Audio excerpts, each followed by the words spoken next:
product presentation lang po. So ito yung isa sa mga kasama sa package namin, sa set namin. So parang ganito po siya sa mga ginagamit ng mga nandito sa labas.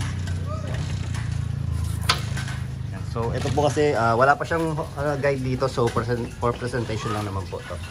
So ayan po, so hindi pa po siya nakalock sa baba. So wala pa siyang lock sa baba, for demo lang naman. So ayan po, pakita namin. Ayan po, nakakabit po yan. Hindi po yan nakaipit or nakadikit. Hindi po yan natutwist, hindi po yan naihila or natutulak. Then dito sa kabilang side, ayan po. So dati po maliit yung ganda namin, ngayon nilakyan na namin para mas matay talaga. Ayan po. Buo po ang tubo yan hanggang dito. So hindi rin po naihila yan, pero rotating po yan. Wala po yung mga nut, washer or bearing. So goods talaga po talaga yan. Same din po sa loob, nakafix din po yan. Yan po. So nakakabit, hindi po nakaipit or nakadikit. So hindi po rin po nahihila yan. So ayan po, kahit po i-thread natin, ito po support niya lang yan, pero nakakabit po yan, nakalock na po yan talaga.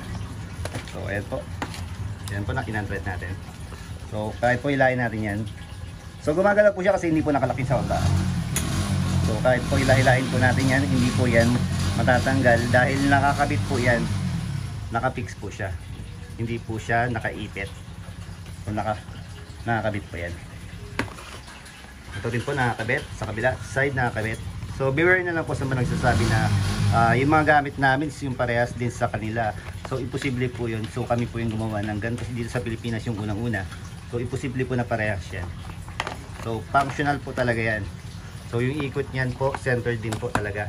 Hindi po yan iikot ng patagilid or garagal na ikot. So centered lang din po yung ikot niyan. So medyo magalaw pa po kasi hindi pa po nakalaki sa baba. So centered din po yung ikot niyan. Ayan po. Kaya tignan niyo pa po. Ayan. Ito lang po ang gumagalaw, yung nasa loob.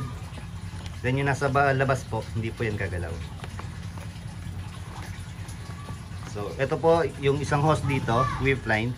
So yun po yung papunta galing dito papunta sa belt type pressure washer.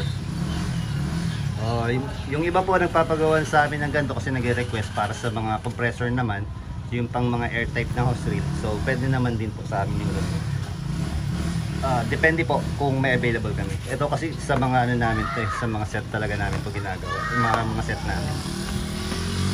So hindi po to yung mga gawang hose reel na pang isang araw lang. So matagal po kami gumawa pag ganito kasi mga nakapix po talaga yan. So beware na lang po sa mga nagsasabi na parehas. So imposible pong parehas yan.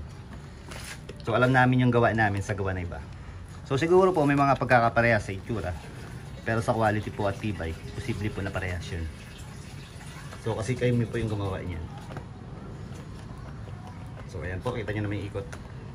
Maayos ang ikot. Even though isa lang yung nakasupport sa taas lang po, wala pong support sa baba. Wala pa tayong support sa baba. Open pa po yung sa baba natin. Pag may support na po yan dito, wala na pong kagalaw-galaw yan.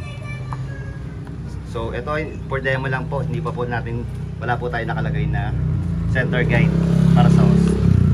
So ito po yung support niya na spring din para sa unang patong ng ng hose, hindi po nakukupit. Ayan po. Parang nakapatong lang dito talaga yung hose. Yan, doon lang po siya iikot sa loob. Loob lang po ang iikot. Yung sa labas po, wala pong iikot yan. Kabitan lang po ng hose yan. Pero ito po, hindi po yan gagalaw. Fix po talaga yan. Same sa kabila. Ito rin po, hindi rin ito mahuhugot. So buo po yan, buong tubo. So this is for demo lang naman. So presentation lang. So yun po. Thank you.